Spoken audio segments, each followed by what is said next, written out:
নমস্কাৰ এক্সাম কাট আছাম ইউটিউব চেনেললৈ আপোনালোকক স্বাগতম থাকিল। আজি আমি ক্লাছ 10ৰ হিন্দীৰ প্ৰথমটো পাঠ নিমকি ঈদ চেপ্টাৰটো পঢ়িম। এই যিটো গল্প আছে ইয়াৰে গল্পকাৰজনৰ নাম হৈছে নাভিকৃষ্ণ বেনীপুৰী। গতিকে এইটো বহুত এটা ইণ্টাৰেষ্টিং চেপ্টাৰ হয়, তোমালোকে চাই থাকিবা। তাৰোপৰি মই অলপ অসুবিধাৰ কাৰণে, বেমাৰ আজাৰৰ কাৰণে মই কেইদিনমান ভিডিঅ' দিব পৰা নাছিলোঁ, গতিকে ভিডিঅ'বোৰ দিব নোৱাৰাৰ কাৰণে ক্ষমা জনালোঁ। গতিকে এতিয়াৰ পৰা মই ৰেগুলাৰ ভিডিঅ'বোৰ দিবলৈ ট্ৰাই কৰিম। গতিকে আপোনালোকেও ভিডিঅ'বিলাক যদি চাই, যিবিলাক তোমালোকৰ ফ্ৰেণ্ড আছে তেওঁলোকক শ্বেয়াৰ কৰি দিবা। তাৰোপৰি তোমালোকৰ যদি কোনোবা বা ভণ্টিও বা যিকোনো আছে ধৰা ৰিলেটিভ, তেওঁলোককো শ্বেয়াৰ কৰি দিব পাৰা আৰু তোমালোকৰ ফ্ৰেণ্ডবিলাককো শ্বেয়াৰ কৰি দিব পাৰা। এইটো তোমালোকৰ আমাৰ চৰকাৰী যিবিলাক শিক্ষানুষ্ঠান আছে তাৰে ক্লাছ 10ৰ পাঠ হয়। গতিকে সকলোৰে প্ৰায় ইম্পৰ্টেণ্টে। গতিকে তোমালোকৰ ঘৰত আত্মীয় যিবিলাকে ক্লাছ 10ত পঢ়ি আছে তেওঁলোকক শ্বেয়াৰ কৰি দিবা। তাৰোপৰি মই এইটো ইউটিউব চেনেলৰ ক্লাছ 2ৰ পৰা ক্লাছ 10লৈকে, তাৰপিছত ডিগ্ৰীৰ first year second year, higher secondary first year second year, লগতে ডিগ্ৰীৰ 4টা ছেমিষ্টাৰ, আজিকালি 8টা হৈছে, 8টা ছেমিষ্টাৰ, লগতে মাষ্টাৰ ডিগ্ৰী 4টা ছেমিষ্টাৰ, গোটেইবিলাকৰে যিমান পাৰোঁ মই কুৱেশ্যন এনচাৰ তথা চেপ্টাৰবিলাকৰ সহজকৈ ব্যাখ্যা আগবঢ়াওঁ। গতিকে তোমালোকে চাই থাকিবা আৰু তোমালোকৰ যিবিলাক ভাল লাগে সেইবিলাক অন্য লোককো শ্বেয়াৰ কৰি দিবা আৰু যদি ভাল লাগে ভাল লগা বুলি কমেণ্ট কৰি দিবা। গতিকে এতিয়া ষ্টাৰ্ট কৰোঁ। নিমকি ঈদ। वो जो चमकीली सुंदर सुगर इमारत है वो किस पर टिकी है। মানে কৈছে কি যে আমাৰ যে ধৰা যিবিলাক ধুনীয়া ধুনীয়া ঘৰ বা বিল্ডিং বনাইছে সেইবিলাক কিহত মানে কি ভৰ্তি আছে বা থিয় হৈ আছে। इसके कंगूरों को आप देखा करते हैं क्या कभी अपने इसकी नीम की ईद की ओर भी ध्यान दिया है। কৈছে কি যে তোমালোকে বা আপোনালোকে ইয়াৰে সৌন্দৰ্যতা তোমালোকে চোৱা যে ইয়াত যে মেইন ভেটি ইটাটোৰ কথা তোমালোকে কেতিয়াবা চিন্তা কৰি চাইছানে। दुनिया चकमक देखती है, ऊपर का आवरण देखती है, आवरण के नीचे जो ठोस सत्य है उस पर कितने लोगों का ध्यान जाता है। কৈছে কি যে আমাৰ পৃথিৱীৰ মানুহবিলাকে ধুনীয়া বা চকমক বস্তুবিলাক চায়, সেই চকমকীয়া বস্তুবিলাকৰ আঁৰত কিমান কষ্ট বা কিমান ধৰণৰ ত্যাগ জড়িত হৈছে সেইবিলাক কোনেও বিচাৰি নাচায়। ठोस सत्य सदा शिवम होता है কিন্তু वह हमेशा ही सुंदरम भी हो यह आवश्यक नहीं। কৈছে কি যে সত্য শিৱম, সত্য সদায় আৰু শিৱম হয়, কিন্তু সুন্দৰম যে হয় সেইটো কোনো ধৰা আৱশ্যক নহয়। সত্য কঠোৰ होता है, कठोरता और भद्दापन साथ साथ जमा करते हैं। কৈছে কি যে সত্য কঠোৰ হয়, কঠোৰতা আৰু ভদ্দাপন একেলগে জন্ম হয়, জিয়া কাটে একেলগে জীয়াই। हम कठोरता से भागते हैं, भद्दापन से मुंह मोड़ते हैं, इसीलिए सत्य से भी भागते हैं। কৈছে কি যে আমি কঠোৰতাৰ পৰা পলাই ফুৰোঁ আৰু যিবিলাক ধৰা আমাৰ টান কঠিন কাম সেইবিলাকৰ পৰা আমি পিছ পৰি থাকোঁ, গতিকে আমি সত্যৰ পৰা পিছ পৰি থাকোঁ। नहीं तो हम इमारत के गीत नीम के गीत से प्रारंभ करते। কৈছে কি যে নহ'লে আমি যোনটো ধৰা বিল্ডিং আছে বিল্ডিংটোৰ মানে আমি তাৰিফ বা প্ৰশংসা কৰাতকৈ আমি ভেটিৰ ইটাটোক প্ৰশংসা কৰিলোহেঁতেন। वो ईद धन्य है जो कट सटकर कंगूरे पर सड़ती है और बरबस लोक लोचन को अपनी ओर আকৃষ্ট करती है। কৈছে কি যে সেইটো ইটা ধন্য হয় যিয়ে মানে কি কংগুৰে মানে সকলোকে ওপৰত উঠে আৰু মানে লগৰ মানে মানুহৰ আকৰ্ষণ মানে নকৰ যিবিলাক ধৰা মানুহৰ চকু আছে আকৰ্ষণ কৰে।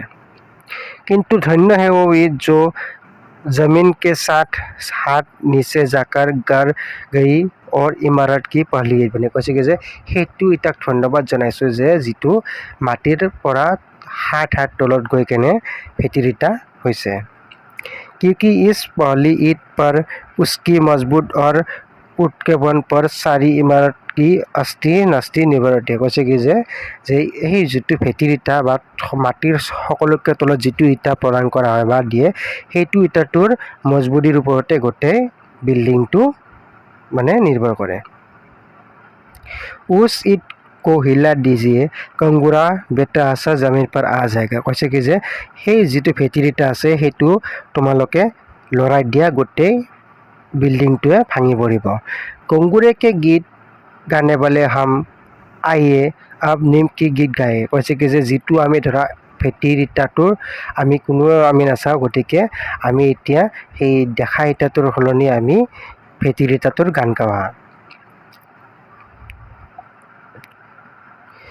वो ईद जो जमीन में इसीलिए गर गई कि दुनिया को ইমাৰত মিলে কংগুৰা মিলে, কৈছে কি যে সেইটো ঈদ যিটো মানে কি মাটিৰ তলত এইবাবে সোমাই গৈছে কি যাৰ বাবে ইয়াক মানে কি যে এটা মানে ধুনীয়া বিল্ডিং সাজিব পাৰে। वो ईद जो सब ईटों से ज्यादा पक्की थी, जो ऊपर लगी होती है तो वो কংগুৰে কি শোভা চৌগুণে कर देते, কৈছে কি যিটো ইটা মাটিৰ ওপৰত বা সকলোকে ধৰা বিল্ডিঙৰ ওপৰত লাগিছে সেইটো সকলোৰে মানে মনটো আকৰ্ষণ কৰে।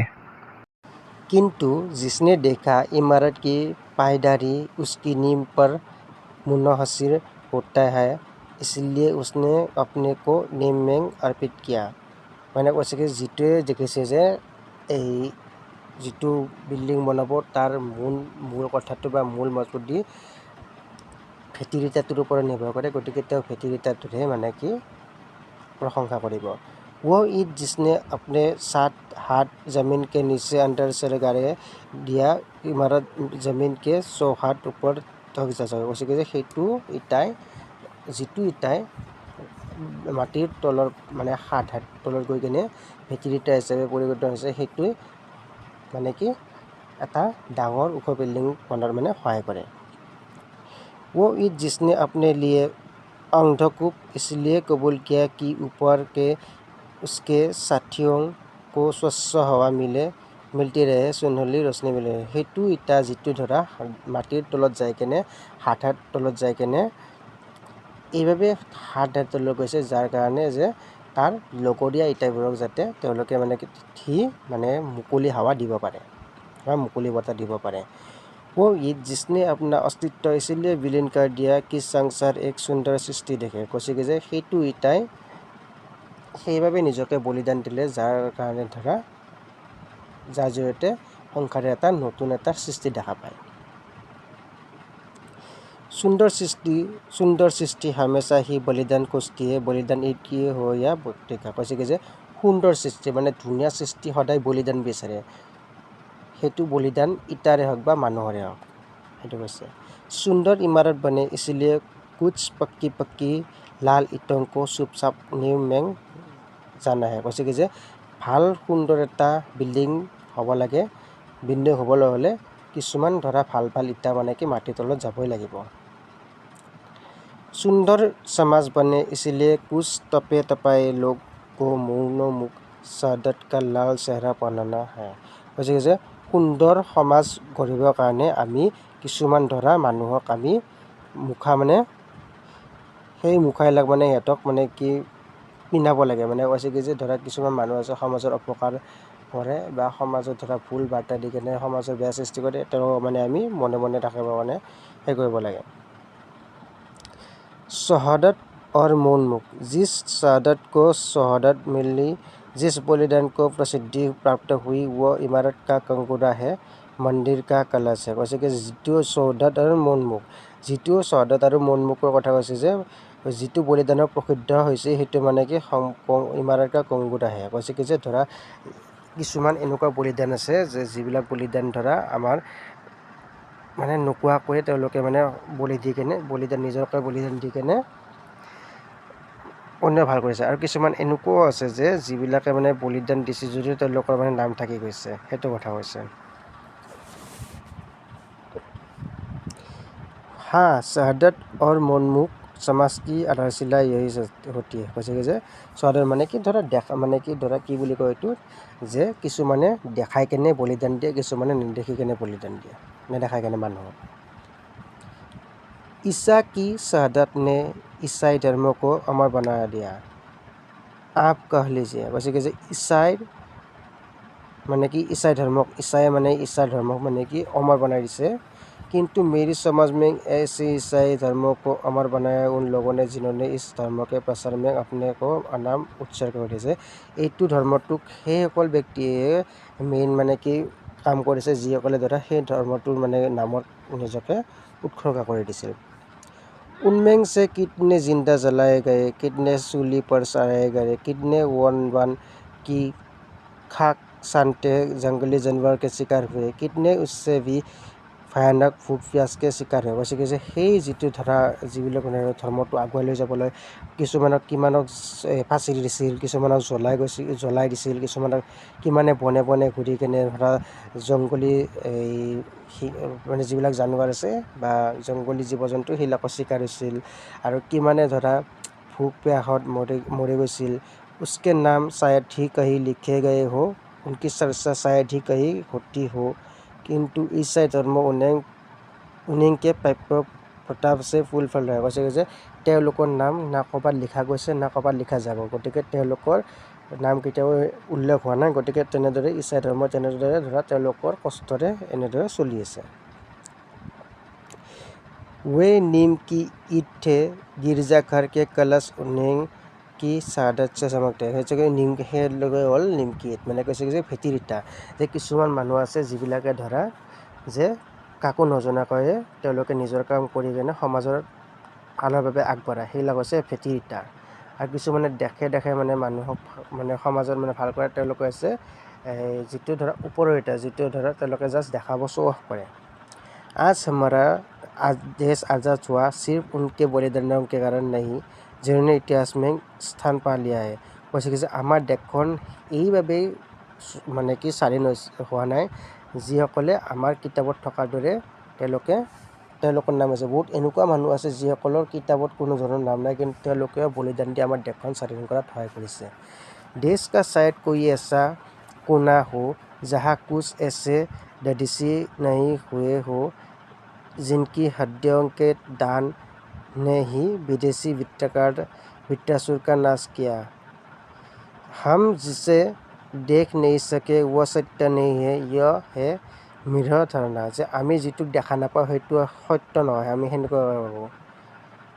ढूंढने से ही सत्य मिलता है, हमारा काम है धर्म है ऐसी नीम की ईटों की ओर ध्यान देना। কৈছে কি যে আমি বিচাৰিলে আমি সত্যবোৰ গম পাম, গতিকে আমাৰ কাম হৈছে কি যে যদি কিবা এটা বস্তু বনাই আছে আমি সেইটো নিমকি ঈদ মানে কি ভিতৰত কোনে কোনে বলিদান দিছে তাৰ বিষয়ে আমি জনাটো উচিত। सदियों के बाद नए समाज की सृष्टि की ओर हमने पहला कदम बढ़ाया है। যে বহু বছৰৰ পিছত আমি নতুন সৃষ্টিৰ কাৰণে আমি আগবাঢ়ি আহিছোঁ। नए समाज के निर्माण के लिए भी हमें नीम की ईट चाहिए। যে আমি নতুন সমাজ বনাবৰ কাৰণে আমাক এটা ভেটিৰ ইটা লাগে বা ভেটিৰ সমাজ লাগে। अफसोस कंगूरा बनने के लिए चारों ओर होरा होरी मची है, नीम की ईट बनने की कोई लुप्त हो गए। মানে কি কৈছে কি যে সকলোৱে ভেটিৰ ইটা হ'ব মানে নিবিচাৰে, কেৱল কংগুৰে মানে কি ওপৰৰ ইটা হ'ব বিচাৰে, মানে কেৱল শ্ব' অফটো কৰিব বিচাৰে, কোনো ধৰা মানে ধৰা ভিতৰুৱাকৈ বলিদান দিব নিবিচাৰে। 7 लाख गाँवों का निर्माण, 1000 शहरों का कारखाने का नवनिर्माण, कोई शासक इसे संभव नहीं कर सकता। जरूर है ऐसे नौजवानों की जो इस काम में अपने को चुपचाप खपा दे। কৈছে কি যে লাখ লাখ মানে গাঁও নিৰ্মাণ কৰা, হাজাৰ হাজাৰ চহৰ মানে বনোৱা, সেইবিলাক মানে এজন মানুহে কৰিব নোৱাৰে। সেই মানুহজনৰ আণ্ডাৰ বহুত মানুহ থাকে যিসকল ধৰা গুমনাম হিচাপে তেওঁলোকে কাম কৰি কেনে আগবাঢ়ি যায়। जो एक नए प्रेरणा से अनुप्राणित हो, एक नई चेतना से अभिभूत हो, जो शाबाशियों से दूर हो, दलबंदियों से अलग हो। যি হৈছে তেওঁলোকে মানে কি তেওঁলোকৰ মানে প্ৰসংগ কৰা মানুহ কোনো নাথাকে, তেওঁলোকৰ কোনো ধৰা দলত প্ৰসংগ কৰা মানুহ নাথাকে, তেওঁলোকে ধৰা মনে মনে তেওঁলোকে সমাজৰ কাৰণে আগবাঢ়ি ধৰা সমাজখন আগবঢ়াই দিয়াৰ চেষ্টা কৰিছে। जिनमें कंगूरा बनने की कामना न हो, कलश कहलाने की जिसमें वासना हो, सभी कामनाओं से दूर, सभी वासनाओं से दूर। কৈছে কি যে তেওঁলোকে ধৰা তেওঁলোকৰ কোনো ধৰণৰ ইচ্ছা নাই যে তেওঁলোকে কংগুৰে কি ঈদ বনা, মানে কি ধৰা তেওঁলোকে শ্ব' অফ কৰা কোনো ধৰণৰ ইচ্ছা নাই, ধৰা বেলেগক দেখাৰ ইচ্ছা নাই যে আমি কিবা এটা কাম কৰিছোঁ, তেওঁলোকে মানে মনে মনে কাম কৰি কিনে গুচি যায়। उदय के लिए आतुर हमारा समाज चिल्ला रहा है, हमारी नीम की ईट किधर है। যে আমাৰ ধৰা বৰ্তমান সমাজে মানে বিচাৰি আছে যে আমাৰ ভেটিৰ ইটা কোন বা ভেটিৰ ইটা ক'ত আছে। দেশকে নজৱানক ইয়ে সুনিশ্চিত যে দেশখনৰ যে নতুন নতুন যিবিলাকে ধৰা ল'ৰা ছোৱালী আগবাঢ়ি আছে তেওঁলোকক এইটো চেলেঞ্জ দিছে যে কোনে ভেটিৰিপ্তা হ'ব বিচাৰে। সকলোৱেতো কংগোৰে কি হ'ব বিচাৰে, কিন্তু কোনসকলে ধৰা ভেটিৰিপ্তা হ'ব বিচাৰে, এইটোৱে হৈছে ইয়াতে মূল উদ্দেশ্য। এইটো কৈছে যে আজিকালি বৰ্তমান সমাজত কোনোৱে মানে কি ধৰা আত্মবলিদান দিব নোখোজে, কেৱল ধৰা নামটো মানে বিচাৰে। যে আগতে ধৰা মানুহে ধৰা বহুতো আগতে যিবিলাক ধৰা আমাৰ স্বাধীনতা আন্দোলন কিবা আন্দোলন হৈছে, সেয়াতে মানে বহুত এনেকুৱা মানুহ আছে যিসকলে ধৰা স্বাধীনতা আন্দোলনৰ হকে মানে আমাৰ দেশখন স্বাধীনৰ হকে কাম কৰিছিল।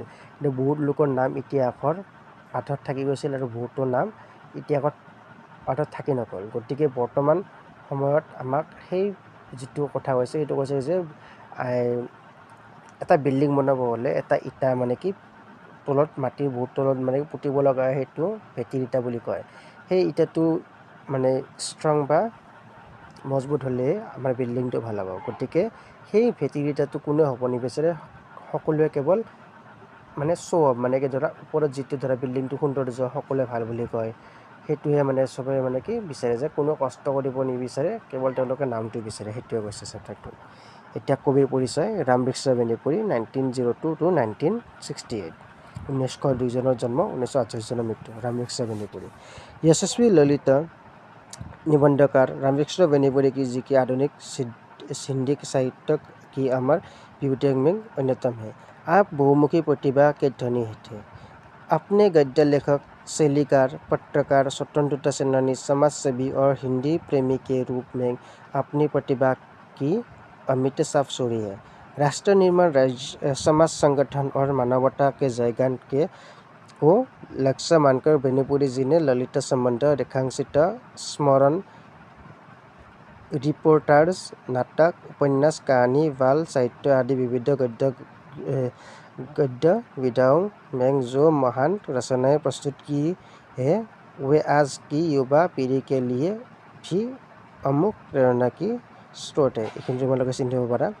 তাৰপিছত रामवृक्ष बेनीपुरी जी का जन्म 1902 में बिहार के मुजफ्फर जिले के अंतर्गत बेनीपुरी नामक गांव में हुआ था। এইটো চিন্তিব পাৰা। बचपन में माता पिता के देहावसान के जाने के कारण पालन पोषण ननिहाल में हुआ। मैट्रिक की परीक्षा पास करने के पहले 1920 में वे महात्मा गांधी के असहयोग आंदोलन में कूद पड़े। भारतीय स्वतंत्रता संग्राम के सक्रिय सेनानी के रूप में आपको 1930 से 1942 तक का समय जेल यात्रा में व्यतीत करना पड़ा। এইটো তোমালোকে চিন্তিব পাৰা। অসহযোগ আন্দোলনত কেতিয়া অংশগ্ৰহণ কৰিছিল আৰু কিমান বছৰ জেলত আছিল? 12 বছৰ। इसी बीच आप पत्रकारिता एवं साहित्य सृजना में जुड़े रहे। बिहार हिंदी साहित्य सम्मेलन को खड़ा करने में अपने महत्वपूर्ण भूमिका निभाई। स्वाधीनता प्राप्ति के पश्चात अपने साहित्य साधना के साथ साथ देश और समाज के नवनिर्माण कार्य में अपने को जोड़े रखा। 1968 में आपका स्वर्गबाजार। এইটো চিন্তিব পাৰা তোমালোকে। बेनीपुरी जी पत्रकारिता जगत से साहित्य साधना के संसार में आए। छोटी उम्र से ही आप पत्र पत्रिकाओं में लिखने लगे थे। आगे चलकर अपने तरुण भारत, किसान मित्र, बालक, युवक, कैदी, कर्मवीर और जनता, तूफान, हिमालय और नई धारा नामक पत्र पत्रिकाओं का संपादन किया। आपकी साहित्यिक रचनाओं की संख्या लगभग 100 है, जिनमें से अधिक रचनाएं बेनीपुरी ग्रंथावली नाम से प्रकाशित हुई है। उनकी कृतियों में से गेहूं और गुलाब, वंदे वाणी, विनायकों, पतितों के देश में, सीता के फूल, माटी की मूर्तें, अंगपाली বিশেষ ৰূপে প্ৰসিদ্ধ। এইখিনিয়ে আছিল। এতিয়া তোমালোকৰ সৰু যিবিলাক কুৱেশ্যন আছে সেইবিলাক কৈ আছোঁ, তোমালোকে চাই থাকিবা। এতিয়া আমি ষ্টাৰ্ট কৰিম এই চেপ্টাৰটোৰ যিবিলাক সৰু সৰু প্ৰশ্ন আছে আৰু ডাঙৰ প্ৰশ্ন। ফাৰ্ষ্ট प्रश्नটো হৈছে रामवृक्ष बेनीपुरी का जन्म कहाँ हुआ था? बिहार के मुजफ्फर जिले के अंतर्गत बेनीपुर नामक गांव में हुआ था। बेनीपुरी जी को जेल की यात्रा मृत्यु करनी पड़ी थी। उत्तर, भारतीय स्वतंत्रता संग्राम के सक्रिय सेनानी के रूप में जुड़े होने के और अंग्रेजों के खिलाफ आवाज़ उठाने के जुर्म में जेल की यात्रा करनी पड़ी थी। बेनीपुरी जी का स्वर्गवास कब हुआ था? उत्तर, 1968 में हुआ था। चमकीली सुंदर सुघर इमारत वस्तुतः किस पर टिकी होती है? अपने नीम की ईंट पर। दुनिया का ध्यान सामान्यतः किस पर जाता है? दुनिया का ध्यान सामान्यतः ऊपरी आवरण और चमक पर जाता है। प्रथम सा, नीम की ईंट को हिला देने का परिणाम क्या होगा? इसका परिणाम नीम के ऊपर जितने भी इमारतें वे सभी धाराशाही होकर गिर पड़ेंगे। सुंदर सृष्टि हमेशा क्या खोजती है? बलिदान खोजती है। लेखक के अनुसार गिरजाघरों के कलश वस्तुतः किनकी शहादत से चमकती है? उत्तर, उन अनेक नाम लोगों की शहादत से चमकती है जिन्होंने धर्म के प्रसार प्रसार में खुद को समर्पित कर दिया। नेक्स्ट, आज किसके लिए चारों ओर हुराहुरी मची है? आज इमारत का कंगोरा बनने यानी अपने को प्रसिद्ध करने के लिए चारों ओर हुराहुरी मची है। पठित निबंध में सुंदर इमारत का आशय क्या है? नया सुंदर समाज। अति संक्षिप्त उत्तर दो, 2-3 मार्क्स का। मनुष्य सत्य से क्यों भागता है? सत्य हमेशा कठोर अर्थात कड़वा होता है। अक्सर सत्य युद्ध का पर्दाफाश कर देता है। कठोरता और भद्दापन एक साथ पनपते हैं। इसी कारण मनुष्य कठोरता से बचते हैं और भद्दापन से मुख मोड़ने के लिए सत्य से भी भागता है। लेखक के अनुसार कौन सी ईंट अधिक ठंडा है? लेखक के अनुसार वो ईंट जो इमारत को सब मजबूत करने के और बाकी ईंटों को असमान छूने का मौका देते हेतु वे खुद जमीन के साथ हाथ नीचे जाकर गिर जाती है और खुद को दूसरों के लिए बलिदान कर देती है, वो ईंट ठंडा है। नीम की ईंट की क्या भूमिका होती है? नीम की ईंट हुई वो ईंट है जो इमारत की मजबूती और दृढ़ता को बनाए रखती है। बाकी सभी ईंट नीम की ईंट पर ही निर्भर करती है, इसलिए यह हम कह सकते हैं कि नीम की ईंट की भूमिका सबसे महत्वपूर्ण होती है। कंगोरे की ईंट की भूमिका स्पष्ट करो। कंगोरे की ईंट इमारत की ऊपरी खूबसूरत को दर्शाती है तथा वह अपनी बनावट एवं खूबसूरती से लोगों का ध्यान अपनी ओर खींचने में कामयाब होती है। नेक्स्ट, वह शहादत का लाल चेहरा और कौन से लोग पहनते हैं? शहादत का लाल चेहरा वो लोग पहनते हैं जो देश के लिए अपना अस्तित्व निस्वार कर देते हैं ताकि बाकी लोग इस संसार का लुत्फ अच्छी तरह उठा सके। लेखक के अनुसार ईसाई धर्म को किन लोगों ने अमर बनाया और कैसे? लेखक के अनुसार ईसाई धर्म को उन लोगों ने अमर बनाया जिन्होंने ईसाई धर्म के प्रसार में स्वयं को बलिदान कर दिया। बिना स्वार्थ के वे हंसते हंसते सूली पर सड़ गए, कोई तो जंगलों में भटकते हुए जंगली जानवर का शिकार बन गए। अपने बलिदान के बल पर उन्होंने ईसाई धर्म को अमर बना लिया। उन्होंने भी कभी नाम कमाने या प्रसिद्ध होने के लिए साथ नहीं सही। आज हमारे ईसाई धर्म उन्हीं की देन है। आज देश के नौजवानों को क्या चुनौती है? आज हमारे देश के नौजवानों के समक्ष यह चुनौती है कि वे समाज का नवनिर्माण करें और निर्माण करने वक्त इमारत का कंगोरा बनने की बजाय नीम की ईंट बनने का इरादा एवं साहस रखें ताकि उनके हाथों में एक सुंदर भविष्य का निर्माण हो। गतिके এইবিলাক প্ৰশ্নটো তোমালোকৰ ভালকৈ পঢ়িবা। মই জাষ্ট কৈ দিছোঁ। হিন্দীবোৰ যদি বুজি নাপাওঁ কমেণ্টত ক'বা, মই লাগিলে আৰু এটা ভিডিঅ' বনাই দিম। এতিয়া মই চেপ্টাৰটো বুজাইছোঁ কাৰণে তোমালোকক কুৱেশ্যন এনচাৰবিলাক মই হিন্দীতে কৈ যাই আছোঁ।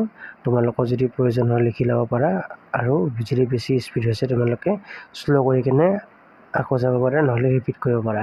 আৰু চেনেলটো ছাবস্ক্ৰাইব কৰি থৈ দিবা। লগতে যিবিলাক বুজি নোপোৱা কমেণ্ট কৰি দিবা, আৰু যিবিলাক ধৰা ফ্ৰেণ্ড আছে তেওঁলোকক শ্বেয়াৰ কৰি দিবা, আৰু যিবিলাকে ক্লাছ 10ত পঢ়ি আছে তোমালোকৰ ৰিলেটিভ হওক যিয়ে নহওক তোমালোকৰ সকলোকে শ্বেয়াৰ কৰি দিবা। এতিয়া नेक्स्ट চেষ্টা কৰিছোঁ संक्षिप्त उत्तर दो 4 to 5 मार्क्स मनुष्य सुंदर इमारत के कंगोरे को तो दिखा करते हैं पर उसकी नीम की ओर उनका क्यों नहीं रह जाता? सुंदरता हमेशा दूसरों को अपनी ओर आकर्षित करता है। इमारत को कंगोरे भी देखने में सुंदर लगते हैं क्योंकि वह सबसे ऊपर रहकर अपनी आकृति, बनावट और खूबसूरती से सबका ध्यान खींचते में कामयाब होता है। लेकिन वो नीम की ईंट जो सुंदर कंकड़े के नीचे गड़ा होता है उसे कोई नहीं देखता, अतः वह खुद भी नहीं चाहता कि उसे कोई देखे, उसकी प्रशंसा करे। यह कारण है कि मनुष्य का ध्यान नीम की ईंट की ओर नहीं बल्कि कंकड़े की ईंट पर जाता है। लेखक ने कंकड़े के गीत गाने के बजाय नीम की ईंट गाने के लिए क्यों आह्वान किया है? कोई भी इमारत हो उसकी मजबूती नीम की ईंट पर निर्भर करती है। नीम की ईंट जितना मजबूत होगा इमारत भी उतनी ही मजबूत से खड़ा रहेगा। लेकिन विडंबना यह है कि जिस ईंट के ऊपर वह सुंदर आलीशान भवन खड़ा है उसकी कोई भी प्रशंसा नहीं करता, बल्कि इमारत की कंगोरे को खूबसूरत से निहार कर सब उसकी तारीफ करते हैं। असलियत में नाव की ईंट की भूमिका से ही आज कंगोरे का वजूद है। यही कारण है कि लेखक ने कंगोरे के गीत गाने के बजाय नीम की गीत गाने के लिए सभी को आह्वान किया है। सामान्यतः लोग कंगोरे की ईंट बनाना चाहते तो पसंद करते हैं, परंतु नीम की ईंट बनना क्यों नहीं चाहता?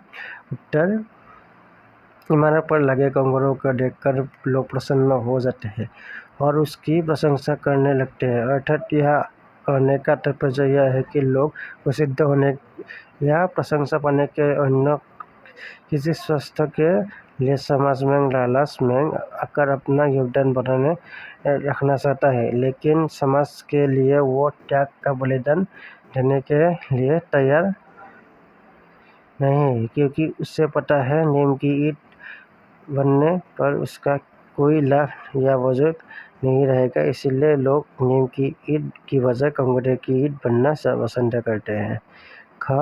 लेखक ईसाई धर्म को अमर बनने के लिए श्रेय किन्हें देना चाहता है और क्यों? लेखक ईसाई धर्म को अमर बनने के लिए श्रेय उन अनजान बेनाम लोगों को देना चाहते हैं जिन्होंने ईसाई धर्म के प्रसार के लिए बिना किसी स्वार्थ के खुद को बलिदान कर दिया। लेखक उन्हें इसलिए श्रेय देना चाहते हैं क्योंकि उनके बलिदान हेतु आज हमारे ईसाई धर्म का वजूद है। उन्हें बिना किसी लालच और स्वार्थ के अपने को ईसाई धर्म के प्रसार में इस कदर सौंप दिया है। उनमें से कोई लोग तो सूली पर भी सड़ गए और कोई लोग तो जंगल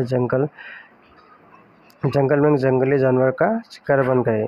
उन्हें ऐसा सिर्फ धर्म के प्रसार तथा धर्म को अमर बनाने के लिए किया।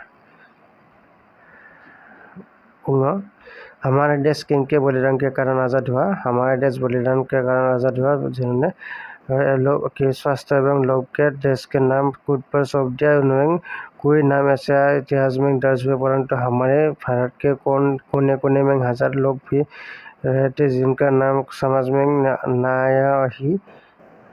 ही उन्हें समाज में खुद को प्रसिद्ध करने की चाह रखी हुए। हमारे हजारों तो बेनाम रहकर भी देश के लिए मर मिटे। उन्हें अनाम लोगों ने बलिदान के कारण आज हमारा देश आज़ाद हुआ है। नेक्स्ट से भारत के नवनिर्माण के बारे में लेखक ने क्या है? भारत नवनिर्माण के बारे में लेखक ने नौजवानों का आह्वान किया है कि वे अपने बच्चों सच्चे मन से देश की तरक्की के लिए अपना सहयोग एवं योगदान दे। आज हमारे देश में लाखों गांव, हजारों शहरों और कारखाने एवं नवनिर्माण करना जरूरी है, तभी भारत की प्रगति राह पर चल पाएगा। लेखक यह भी कहते हैं कि इस तरक्की में वे शासकों को से कोई उम्मीद नहीं रखते, क्योंकि वे शासक देश के बल्कि अपने स्वार्थ के पूर्ति हेतु काम करते हैं। इसीलिए लेखक सिर्फ उन्हें नौजवानों को विश्वास रखते हैं जो खुद को इस कार्य में अपने आप को सौंप दे। लोग प्रशंसा नामक के चक्कर में ना फंसे और लक्ष्य पर ही ध्यान दे, तब जाकर हमारा देश प्रगति की राह पर चलेगा। इसीलिए लेखक ने इस पाठ के जरिए नवयुवकों को कंगोरा बनने के बजाय नीम की ईंट बनाकर देश का नाम रोशन करने के लिए चला दी। এইখিনি তোমালোকৰ প্ৰশ্ন উত্তৰ আছিল। গতিকে আজিলৈ আহিছোঁ। ধন্যবাদ থাকিল। আৰু তোমালোকে দাদা যিবিলাক ফ্ৰেণ্ড আছে বা যিবিলাক ৰিলেটিভ আছে ক্লাছ 10 পঢ়ি থকা তেওঁলোকক শ্বেয়াৰ কৰিবা। যিমান পাৰোঁ ক্লাছ 2ৰ পৰা 10লৈকে ডিগ্ৰী হাই ছেকেণ্ডেৰী আৰু মাষ্টাৰ ডিগ্ৰীৰ প্ৰশ্ন পত্ৰ তোমালোকে ডেইলি ভিডিঅ'বোৰ চেক কৰি থাকিবা। আজিলৈ লৈছোঁ, ধন্যবাদ।